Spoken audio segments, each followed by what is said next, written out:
everybody, and welcome to Bad Movie Brothers. I'm Eric, I'm Chad. and this time we watched The Babysitters. Yes, we did. Now, this movie is also known as Twin Sitters, Yeah, that's what it should be called. and it stars identical twin bodybuilders Peter and David Paul as a couple of dudes who want money to start their own restaurant. So they babysit the also twin nephews of a guy who's turning state's evidence against the mob because he's going to pay them to babysit and protect the other twins. His nephews? Right. Okay. Chad, Uh-huh. I loved this. I don't know how I've never seen it, how we never saw it. Oh my goodness. Before, how this wasn't at the library when we were growing up. I don't understand. This movie was a delight. It was a gem. Like when we do this show, it is with the hopes of uncovering some completely, and I don't know, like it does seem like this movie has a cult following, but of finding something at least we were unfamiliar with, and boy howdy, did the Babysitters deliver. Hey, for the first time with any of these movies. Are you going to say what I think you're going to say? No. Oh, okay. But I'm going to say I did not watch it in regular speed. Okay. I will watch it again. At regular speed? Yeah. Whoa! And I'll tell you this. I feel the same. This is a movie I would definitely watch again. Yeah. And I will go this far. These guys made other movies. I'm like, let's see some of this. Yeah. After watching this, I truly don't understand how they weren't huge stars. Yeah, I mean, well, so first off, let me ask you this. Are you familiar with the Barbarian Brothers? They're known as the Barbarian Brothers. Was this your first Barbarian Brothers encounter? I did not know they did movies. Okay. Oh, okay. You know them from beefcake circles. Yes. I did know that. Yeah. I have seen, I'm aware of the Barbarian Brothers from sort of pop culture. Uh-huh. And I have seen a different Barbarian Brothers movie, although not for a very long time. But I know that like years and years ago, I saw one where they're like cops. This is the first time I've heard either one of them speak. And I did not know, and I guess I do not know if they're actually this funny. I'll tell you what. That's a question I was pondering myself earlier today. And that question is, are the Barbarian Brothers funny, or were they just given funny stuff? Funny. I'm a little bit reluctant to say funny stuff, but at least amusing things. And what I came to, and I'm curious to hear your thoughts. What I came to is, I don't know the answer, but I'll say this: the Barbarian Brothers are at the very least game. Yeah, that's right. They performed adequately, if not admirably. Mm-hmm. Like they definitely, it's hard to know how much of it's the script or, if they had an influence on the script, but it definitely had that feeling that these guys had to have watched a bunch of Looney Tunes, a bunch of Marx Brothers, a bunch of Three Stooges, and were excited to be able to do that kind of a thing. So, Mr. Falcone, what do you think of our new residence? Well, Mr. Falcone, it's a trifle, but it will do. Oh, indubitably. Indubitably.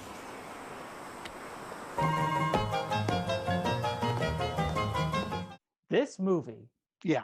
had the exact same feel to me as one of my other complete favorites of the time period. Maybe a little bit earlier, but The Disorderlies, to me, is very similar to this. Sure. Film. Well, this movie, the thing that this movie made me feel the most like was an earnest movie. Yeah. Like you could very easily remove the Barbarian Brothers and slot in Ernest. Ernest P. Worrell. Or, like, you could take these Barbarian Brothers and send them to camp. Or Halloween. Send them to jail. Jail. Africa. Ew. They could save Christmas. I would be there. There you go. I You would did it. be there. And I doubtless part of this has to come from the writer and director, a guy named John Paragon, who was apparently a longtime writer for both Pee Wee Herman. He wrote like on Pee Wee's Playhouse and stuff, and for Elvira. Oh, So it very much has that.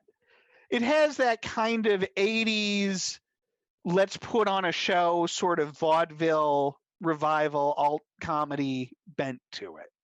right. And I really appreciated that. So getting to the movie, we are introduced to the brothers as they are waiters in an Italian restaurant. Now, this restaurant, they act like this is like a fancy Italian restaurant. Right. But the chef in the kitchen could not be grosser. Grosser or the worst cook. Like, how is this allowed to happen? I don't know. And then the movie, like, so this movie is in love with that they're twins. Oh yeah. And right away in the Italian restaurant, we get a reaction because they're waiters, like you said. We get a reaction from the customers that is as if no one has heard of twins before. Okay, so are you ready to order now? When we are ready to order, I will... Yeah, bruh. Table 5 wants to order. Thanks, bruh. Scusi. They run the one twin and then the other one shows up gimmick, and it is, what is going on? Right. And we will be returning to twin-based humor frequently. But in throughout the movie. this scene, I was convinced that they were the bullies of the movie. You thought they were the baddies? Yeah, they bully everybody in that scene. A little bit. But cheekily. They force feed the chef hot lasagna to the point where he's screaming.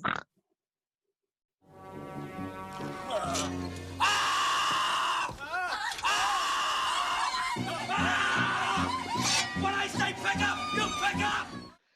Well, hey, he was a jerk to them. So they burned his esophagus with lasagna? Chad, these men are the size of a house each. Yes. They're only going to be able to have so much self-control. You know what though? One is bigger than the other one. One did seem bigger than the other one. And here's I know why. Oh. And you could see throughout the film, Yeah. the one brother, his elbow must have been fractured because he had a sling and then a contraption on his elbow the entire time. I had just thought that was a fashion choice. No, he had a full-on... Yeah, I know what you're talking about. Yeah. So he clearly must have been injured. And Do you think he hurt himself and was not able to swole up right to the same degree as his brother for this picture? You got it. Let me tell you, it cannot be overstated how huge these two guys are. They're bigger than Arnold Schwarzenegger is. Oh, yeah, absolutely. Their necks are immense. Leon, look at their necks. Here we go again. Their necks are out of proportion with the rest of their body. Well, it's true. Your necks are bigger than your heads. Ma, it's only because there are no muscles in our heads to exercise. Like, I would not be shocked to find out that their neck measurement is bigger than my waist measurement. It's close. But they're also so big that their hands look teeny tiny. Yes, and I think the elbow thing is why they dress so crazily throughout. Oh man! So here we go. We're getting right into this, are we? Yeah, let's go. Oh my God! The outfits in this movie are the craziest, best/worst outfits I have maybe ever seen in any movie. I think they call it chef's kiss on that one. The costume designer if they weren't nominated for an Academy Award, Yeah, all cut off sleeves, all midriff. but not even just that, like I kept a running list of outfit choices because I had to. Sure. Because like at the restaurant, tuxedos. Yep. Then they have dinner with their parents, wherein the basic plot mechanics of the movie are set up, and we'll have to get back to that in a minute. Then they go to the bank to try and get a loan for their restaurant. And this is where they shove the pasta down the guy's throat. Oh yeah, that's it. They assault the bank man, and it's that thing of where they're like big guys who want love or whatever, where they're like, it's less that they're like, you won't give us a loan that ain't the spaghetti, than it is, but you gotta try our spaghetti. The train's going in the tunnel. Come on, egg palm, a little egg palm. Mr. Bankerman. Train's going in. Hey, you didn't get enough sauce. But anyway, when they go to the bank, one of them, and I'm going to tell you right now, I do not know which one is which. Oh, There's a Peter and there's a David. Beyond knowing there's a bigger one and a littler one, and the bigger one is marginally less silly than the littler one. Right. That's all I've got. Even though during the dinner scene with their parents, they try to differentiate between the two. Correct. And they offer this list of how they're different as twins, that one is smarter and one's more creative and one's more prone to anger, that never pans out. It never matters. But anyway, so at the bank, one is wearing a pilot's hat, one of those like leather pilot hats from like World War I, aviator goggles, and a muscle shirt over a striped shirt. And he has accessorized, and this is not the only time he does this, with a phone cord, and then that is wrapped around that's wrapped around both his waist and his wrist.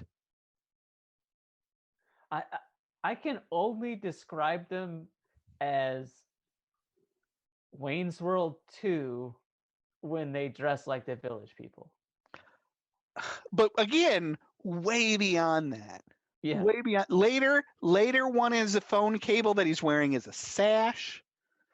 There is an eye bleeding purple striped onesie for the obligatory gym lifting scene. That was awesome.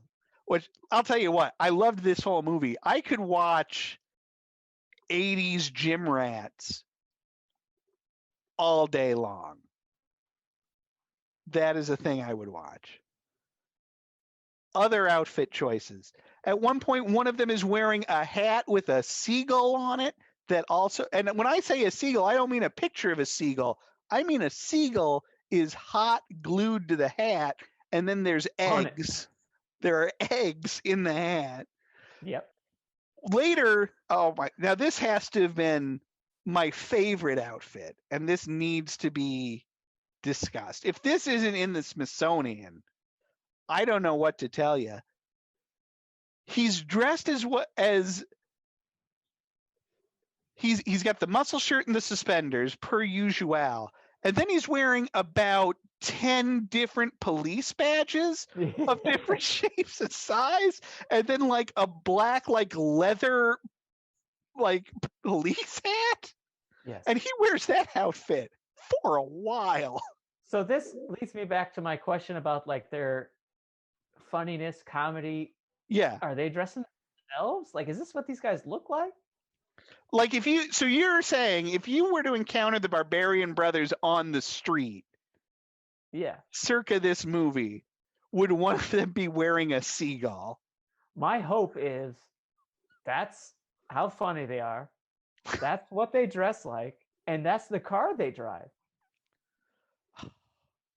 Chad, this movie is a cornucopia. Yes. The car. This is the late 80s WWF wrestling, and it's all I needed. What year do you think this movie came out? Oh, I think it's 1991. It's like 95. Oh, no. Like, that's why this movie didn't hit. It is Late. way too late for this. But Chad, they drive a monster truck. But it's not a monster truck. It's just a truck on big tires. Is there a difference?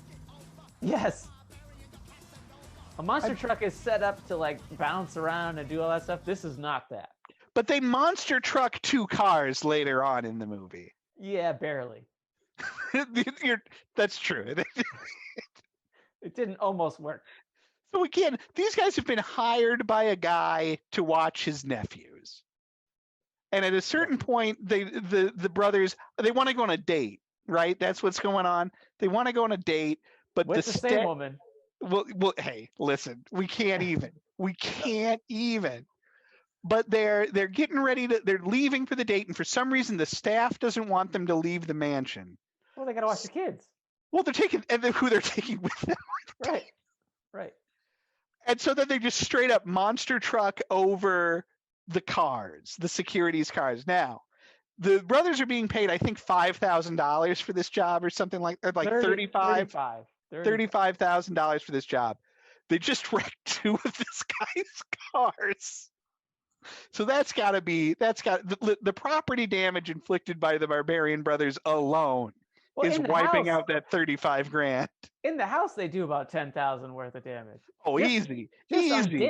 on dinners alone. Easy. But 2 more things about that car. One, first off, when I saw it, I was delighted. Second, when they drive it to the mansion, when we meet the car, there's a shot of the car next to the mansion that is hilarious. Yeah. Because the car is so big next to the mansion. Yeah. And then the license plate of the car, Chad, did you see the license plate? Oh, I saw it, but I don't remember what it said. It is too big. Too big, yep. It is T with many O's. The big. Hey, where does this movie take place? In the world of the Barbarian brothers. Yeah, because California. Yeah, but they're like straight up New Yorkers or whatever. Yeah. Transplanted. Chad, do you think that you're going to be able to get a good job as identical twin bodybuilders in New York? No. Yes. Yeah. Not as good a job as you can get in California. It's called the WWF. They're in Florida, aren't they?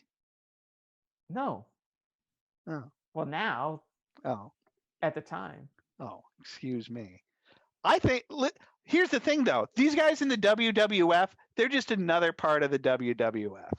These guys making weird movies and being genuine weirdos on their own. Distinct. Hold on. Yeah. When's the first time you saw this movie? Right now.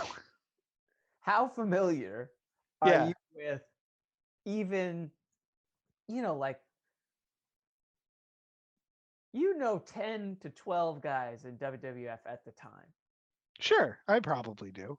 And if there was 2 monster twins, you probably would have known about them. Right, but they would just be another couple of guys in that list is what I'm saying. Whereas the Barbarian brothers, they're their own thing. You would have known about it. No, you don't love the Barbarian brothers enough. You would have known about it for 30 years. Right now, you know about it for 2 weeks. No, I've known about the Barbarian brothers for Not 20 this. years. You didn't 20 know years. This. You didn't know this. No, that's fair. Regardless. Hey, let's just agree that we love the Barbarian brothers. Can we agree? I don't know that. You don't know that you love them? I love this version. Is this real? It's as real as I need it to be. But I want it to be for legit. If it's legit, I'm going deep back catalog. If it's not, I'll tell you what, we'll find out.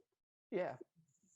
That's for sure. This might become Barbarian Brothers movie brothers for the foreseeable future. Hey, last episode we talked about people reaching out. Mm-hmm. Dave, Peter, Paul, whatever. Let's go, bro. Now I have bad news. Oh no, don't do this. I haven't looked any of it up. Don't do this. One of the Barbarian brothers has passed away, and that is very sad. When? Like some time ago, I think. I didn't write it down, but that's terrible. It is terrible because I'll tell you, because I am the sort of guy who I am not above at all. In fact, I am well below going to comic book conventions and horror movie conventions and meeting the marginal celebrities that come to these. What I wouldn't give. Way marginal. Hey, let me tell you something. You go to and this is not a knock, I love this. You go to the Minneapolis horror movie convention, there's going to be some pretty marginal celebrities at that thing. That's right. Is it beyond the realm that the Barbarian brothers would have been in such a thing? Oh. To dream. I'm still going back catalog. Oh, absolutely. I mean, that's the only way we can celebrate his life. Hey, let's talk about the kid twins. Oh my God. So this movie, we've talked about this feeling like an Ernest movie or The Disorderlies or whatever. The movie this reminded me of the most while I was watching that I kept thinking of was Kindergarten Cop. Sure. I hearkened to Kindergarten Cop a number of times. And then I found out why. These twins played the kid in Kindergarten Cop. You know what, though? In Kindergarten Cop, yeah, the danger felt way more realistic. Chad, the danger in Kindergarten Cop is terrifying. Yeah, that guy is good. Like, Kindergarten Cop is one of those 80s action comedies where it is a comedy for an hour 10. And then the last 20 minutes are super serious. Yeah, the bad guys in this one, a little bit of a joke, especially Thomas. Love the Thomas. Oh, Thomas. And the way they say Thomas. Yeah. Thomas, what are you doing standing behind the door? It's okay, Tom, leave it. Why don't you go get the kids and bring them to the table? Belittling Thomas all movie long. Thomas. Because they just destroy him. They just run him over constantly. Well, it turns, so Thomas, I guess, butler at the house, turns out to be a traitor. Turns out to be working for the mob. And when they find out, they straight plan to draw and quarter Thomas. Yes. This is your last chance. Now, do you want to tell me where the kids are? I told you, I don't know. Okay, Dave, pop the clutch.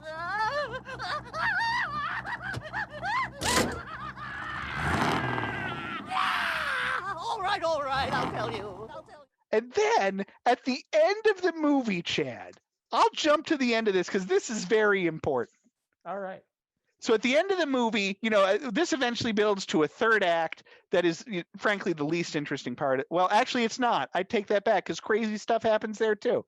But where the twin kids get kidnapped and taken to a boat by the mob, and the Barbarian brothers have to get them back, and we will say more about that later. But then after all of that is over, and they've rescued the kids, and it's happy ending time. The brothers have opened their restaurant, and everyone from the movie, all of the good guy characters from the movie, are at the restaurant opening. And the Barbarian brothers sit down with their parents and the twin kids and the uncle. And somebody said something about it's so great, or the uncle says to them, "So how are you able to buy this restaurant? My funds are frozen. The check I gave you should have bounced." The government froze all my assets, so my check to you wasn't any good. Duh, tell me about it. So where'd you get all the money to open the restaurant? Yeah. Thomas gave us a loan. Jeez, that must have cost him an arm and a leg. Almost. What?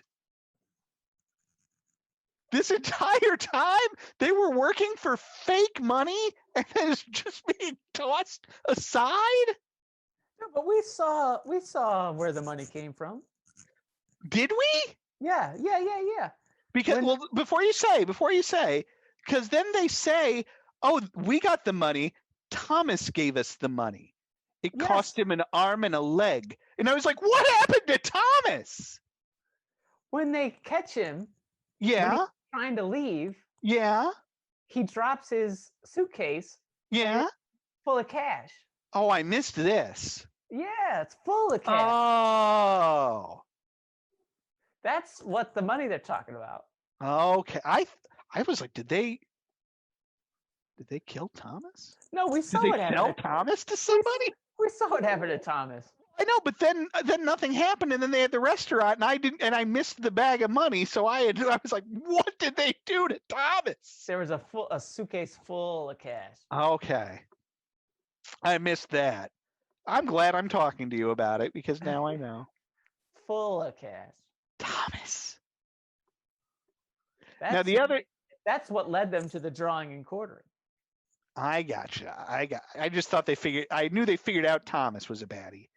And maybe I noticed it at the time and it just kind of, because there's so much going on in this movie.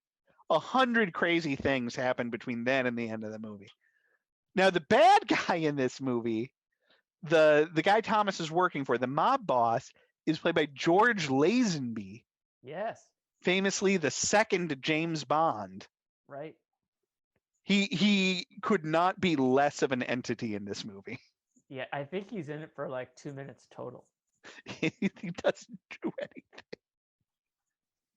They had him for an hour.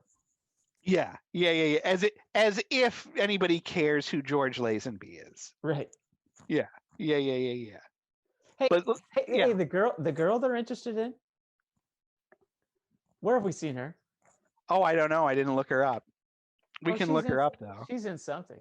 Let's look her up. So what you're talking about is the twin, the child twins. The tutor. Yeah, she's their tutor. What in the world is going on here? Uh-oh. Who are you?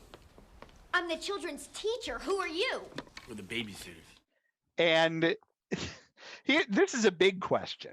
This is a question on which the whole movie rests, really. Why do the Barbarian brothers go to class? I don't know, but it was awesome. Because the one guy knew what like a present participle was, which I couldn't do that. No, like they were on top of it. And then at the second day of class, he ups his game by writing an essay about the old man in the sea that concludes with, "Will you go on a date with me?" The Old Man in the Sea is about an old man in the sea. No, the end of it. P.S. Will you go out with me? No fear, you copied that on the encyclopedia. It is amazing. And then the date they go on is with her. Both of them. Kids. Both of them dating her at the same time and bringing the kids along. And then the date concludes with them taking turns kissing her. Chastely. After they apparently went to the fair? Right. Obviously. Where else are you going to go? And then at the end of the movie, she is still dating both of them. I mean, I get it. But she's dating both of them separately. I can't even with this movie. Let's talk about the kids. We haven't talked about the kids. They are also indistinguishable. Similarly to our big boys, they begin the film as jerks. Our big boys. Yeah, they're big boys. Are they not? You would classify them as less than big? 1 second. I would never be so insulting as to suggest that these gentlemen are anything less than humongous. But they basically tried to kill the Barbarian brothers in the pool at one point. Oh my God! So once the Barbarian brothers move in, and we find out that these young boys are snots. Yep. Thus begins a prank war Right. of unmitigated violence. Correct. And bodily harm. I have in my notes a whole section dedicated to pranks. Pranks. But yeah, they I can't tell if they attempt to electrocute the Barbarian brothers in a pool by anchoring a mannequin to the bottom of the pool, because then they throw a space heater in there, but the cord isn't long enough. And I couldn't tell if it was calculated that the cord wasn't long enough to be a funny prank or not.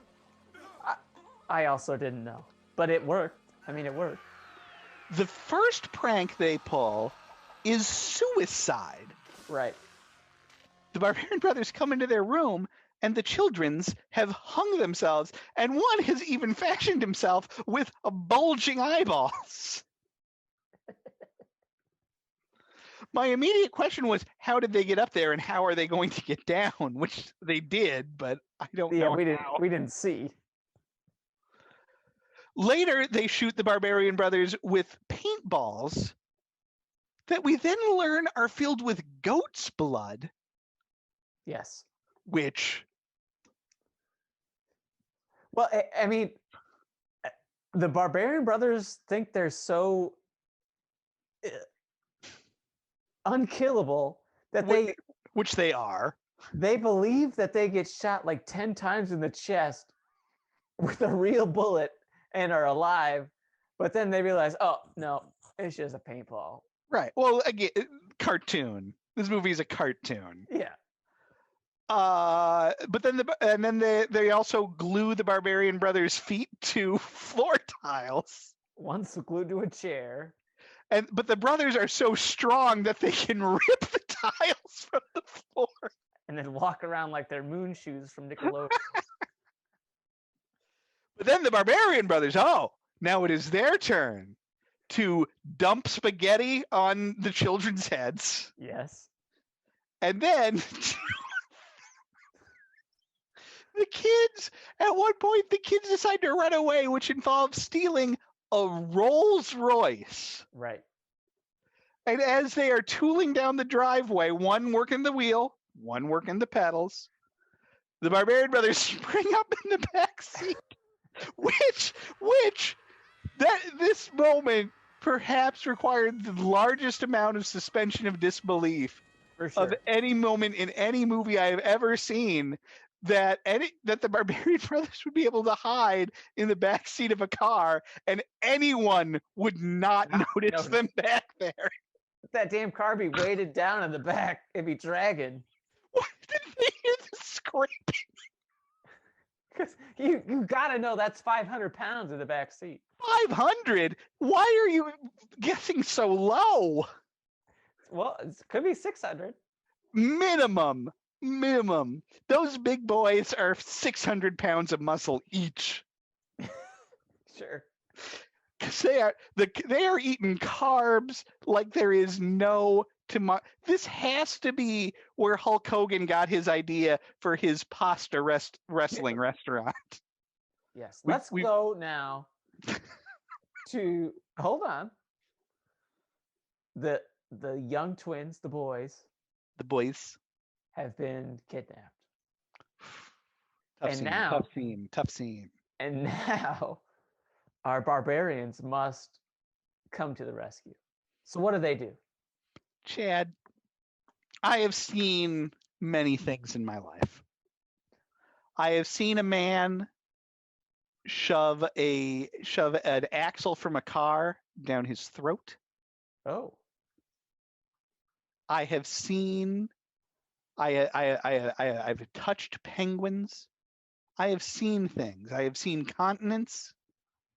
I have never seen anything like this. The military precision of this rescue. And goofiness. Yes. The military and comedic precision of this rescue. Hey, the screen was so dark. I did not realize at first that they had conscripted several other twins to do this. I didn't either. So out of nowhere, they've gotten help for this rescue. These are characters that, unless they're in the gym scene earlier, which I didn't go back and look, I have never seen before. How would it even be possible that there'd be like 5 sets of twins in one gym? It's not possible. But yeah, at one point, so there's fighting. They've got a couple of guys helping them out, and yeah, at one point I go, wait a minute, are these twins too? It's like 4 sets of twins, including the Barbarian brothers. It's 3 sets of twins. Yeah, but that's a lot. It is a lot, and they're pretty good too. You're beautiful. No, you're beautiful. You're the pretty one. No, you're the pretty one. I'm the smart one. No, I'm the smart one. You're the pretty one. No, I'm the smart one, but you're the cute one. But we have not met them in the No, movie. I don't know what their names are. A pair of African American twins are involved, and they have some great quippy dialogue between each other about like who's prettier. And then there are a couple of Asian American twins who I think are called the Tiger Twins or something like that. And because this movie is this movie, and it exists in a world where simultaneously everyone is a twin and no one has ever heard of a twin before, somebody goes, "Are you twins?" And the Tiger Twins are like, "No, we're not."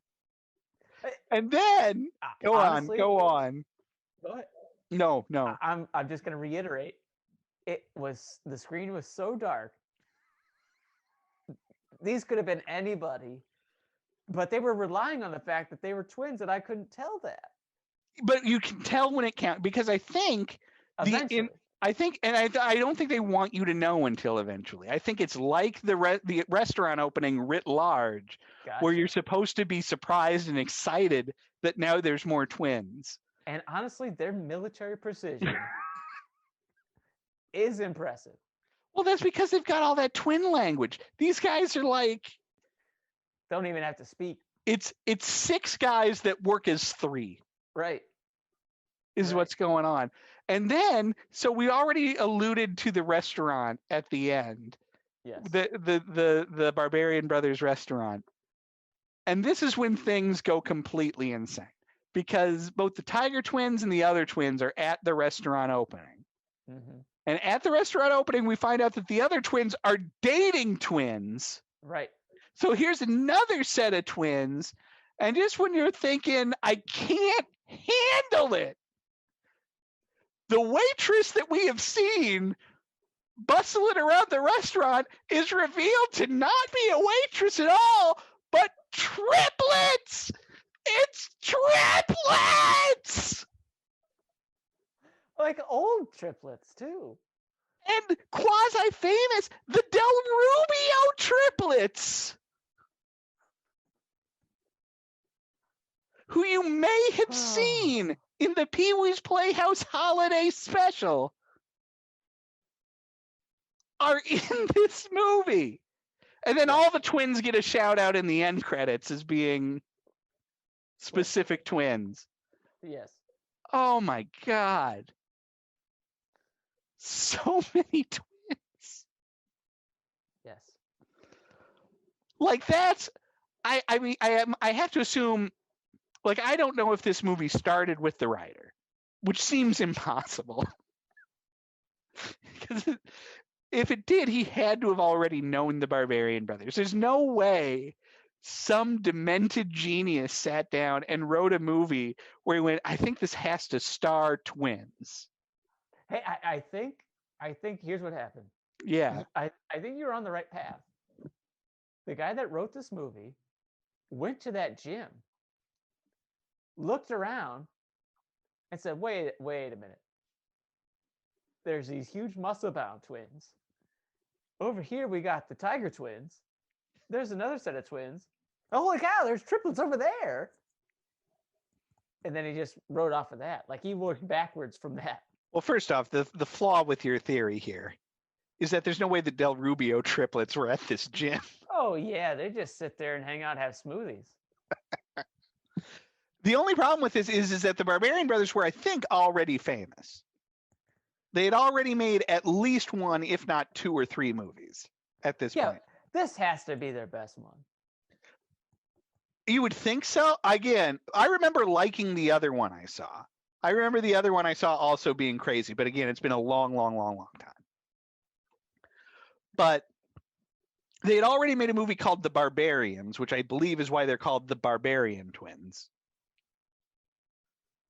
I have to assume that they were just, and I buy that they were just in the orbit of people like Pee-wee and Elvira. You have to imagine Judy Tenuta was there. Bobcat Goldthwait surely knew the Barbarian brothers at one point.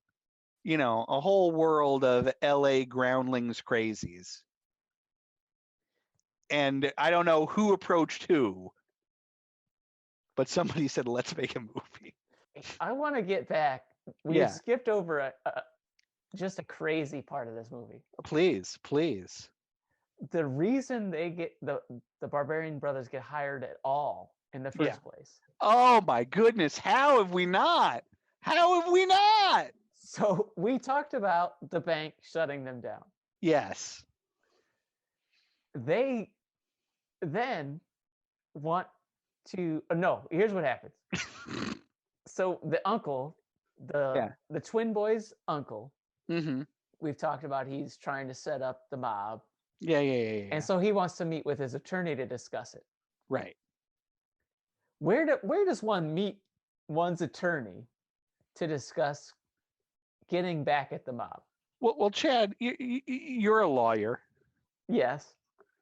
And so I'm sure you know this already. Right. But whenever I meet with my attorney, specifically my criminal attorney, I always meet with him at a playground. While he's having the gross picnic in the world. Yeah, well, I mean, we're gonna meet. We may as well have a picnic lunch. Don't be absurd. Meanwhile, little children are playing, and then these 2 monster brothers are dejected after their defeat by the bank. Right. And when they show up at the park, somehow all of the children and park people don't run away screaming. Yeah. So that guy's wearing a phone cord. Get out of here! And then the bad guys show up to kill the uncle. Yeah. But luckily, the Barbarian bros are there to save everyone's lives. There is a part, and this scene at this picnic lunch with his attorney. This scene is wonderful. This scene is wonderful both for the logic of meeting your attorney there and for the level of collateral damage that the mob is willing to enjoy. I can only assume that a character from another Bad Movie Brothers movie, The Punisher, would have been very upset. Sure. But there's this scene is wonderful. There are 2 things that I have to say about it. One is the music choice is questionable. Yes. Sure. It is both here and then at the end of the movie, when over the credits after the big funny twins triplets restaurant scene, they play very somber music over the end credits. This had bad music in it, I'll say that. Yeah, well, yeah.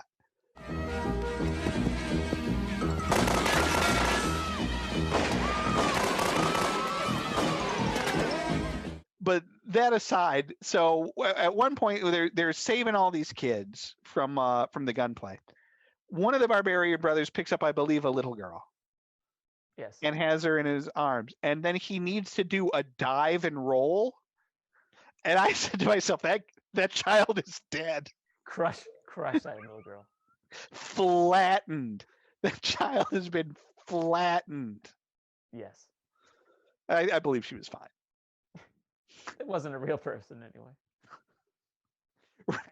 Right. Like, how many Cabbage Patch Kids did they go through shooting that? Yeah. We can't use this one anymore. My God. Oh my goodness, that's right. And then they save a baby. They save a baby And it's mom from getting hit by a car in that sequence by doing like a forward pass. And then they both roll like opposite directions. How much fun must this movie have been? I'm serious. This is the first one. Yeah. I'm going to watch again. But how much fun must it have been to work on this movie? Just to come up with the ideas. It must have been a blast. It must have, because the brothers, and again, as you said, I hope this is their selves, and I don't see how it isn't at least partially themselves. Right. Because they fit to the roles so well. They do such a good job. That they're so avuncular. They must have been a delight to be around. And like, I don't know. So I'm sure you've been around your share of gross dudes. Right. Have you ever been around this dude? I've been around this dude. The dude who, apropos of nothing, will offer to bench press people. Sure. This is a terrible dude. And this dude is he's never particularly jacked. And he's always offering to bench press the ladies at a party or a casual get together. I would pay money for the Barbarian brothers to bench press me. Except I wouldn't pay money because it would be an honor. You know what I mean? Like, it's one of those things where you'd hang around all day being like, I hope they ask to bench press me. I think they're strong enough. It wouldn't be a bench press. It would be that thing where they're either that or they're curling you, like you wrap your legs around their arm. Oh my goodness. Hey, sure. Absolutely. Can you imagine how safe you would feel in their arms? It'd be awesome. So safe. So safe. Here's a list of things that amused me that I think need to be pointed out. Okay. Early on, they're having dinner with their parents. They talk about their dream of opening a restaurant. The dad says something like, "You guys need to you should go to a bank." Yeah, where are we gonna get the money? Easy, you go to a bank. You want us to rob a bank? That was awesome. That was great. Then when they get to the mansion, maybe the best burn I've ever heard from a giant muscle man to a normal man. Yo, nice hair. Is that a supercut? There's a terrific title line in the movie where the brothers show up and they go, "Yo." Yo, we're the Babysitters. And then at one point the maid says, and this is a line in this movie, Look, I fixed the hole in your butt. Yes. Right, she did. And then lastly, and this was maybe my favorite thing of all the things in the movie. Oh. And I'm going to go through a less favorite thing on my way there. All right. They at a certain point, Step Brothers style. Yeah. The Barbarian brothers and the Child twins become friends. Right. Just very, like, they hate each other, and then very spur of the moment, they're all best friends together. Right. And thus begins a montage of trying to dress the children in insane outfits that don't really stick. that involves them hanging the children's outfits outside and then shooting them with shotguns to get the desired effect, which is not my favorite thing. My favorite thing is that the montage of friendship ends with the children on the Barbarian brothers' shoulders and wearing trench coats so they look like giant men. No, you know what was pretty funny about that whole part?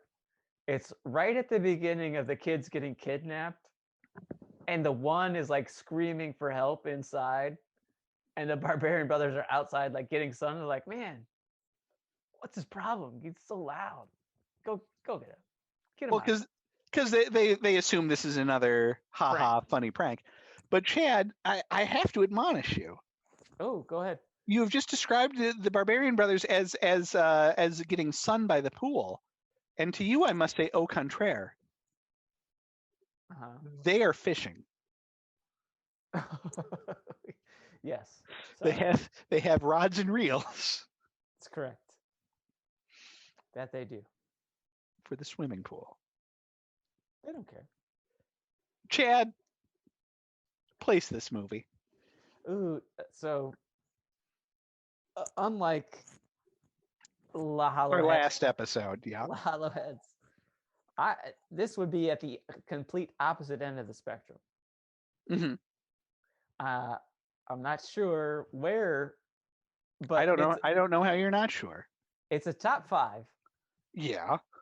I don't know if it's top 1 because we've come across some things that surprised me so much that I was completely shocked. When this movie starts out the way it started out, the first 10 minutes, I was like, okay, this is going to be good. But Sir, you had me at hello. Sure. But there's been some shockers in there that I'm not sure this might beat out. I don't know. It's up there. 1, 2, 3. I think that there is no other place for this than number 1. It's close. Genuinely, right now, number 1 is Made to Order. Yes. I believe it goes Made to Order, My Chauffeur, and then Grunt. And while I would watch any of those 3 movies again, I will watch The Babysitters again. Yes. And that, to me, that says it all. I'm not arguing with you. I'd have to you know what? I'd have to watch the other ones again. Wow. And it's this fine. I'm not going to. Right. But I will watch Babysitters again, so you're probably right. Right. Because and this is a thing that struck me watching this movie. We've watched a number of movies for this show now. We are coming up on our 50th episode. Wow. Of Bad Movie Brothers. We're in the 40s. We're in the 40s. And I've long wondered, what's the difference? Obviously there's an ineffability about it, but what's the difference between the bottom of the list and the top of the list? What's a good bad movie? What's a bad movie? And one of the keys has got to be what we talked about earlier about being game and about having fun, right? It's charisma. But it's not just charisma, because you can have charisma. I mean, take it for example, The Mummy. Okay. Not a Bad Movie Brothers movie, but a movie. Tom Cruise, the man with the most charisma maybe in the world, can still make a movie nobody wants to see. But what I'm saying is everybody at every level of this movie is having a good time, and I think that translates. For your sake, let's hope our father didn't hear what you just said. Let's hope not. Secondly, you're not wrong, but the man is the man he is, Hey, listen, what was I watching during my dinner break tonight? Mission Impossible 4. So I can't. Ooh. Ghost Protocol. That's right. Yeah. I haven't finished it yet. I've seen it once before. Okay. Here's the thing about the Mission Impossible series, to digress. Every time I see one of those movies, I enjoy it. A day later, I don't remember anything about them. Why would you? Maybe the big set piece, and then that's it. Okay. But anyway, that's the thing. This movie, Made to Order, those are both movies where everybody's having fun. How I Got Into College is a movie where everybody's having fun. My Chauffeur is a movie where I think the cast is having a lot of fun, but I think that maybe the director is trying to do a mercenary, let's make a quick buck movie. I think we're a little skewed on our movie choices. Listen now. Yeah, I don't disagree. I think what we choose as in this, so obviously this is a level of movie that isn't going to be 5 stars or blockbusters or anything, because we wouldn't be able to watch them for this. Not only would we not be able to watch them, we wouldn't, because we know we know about those movies.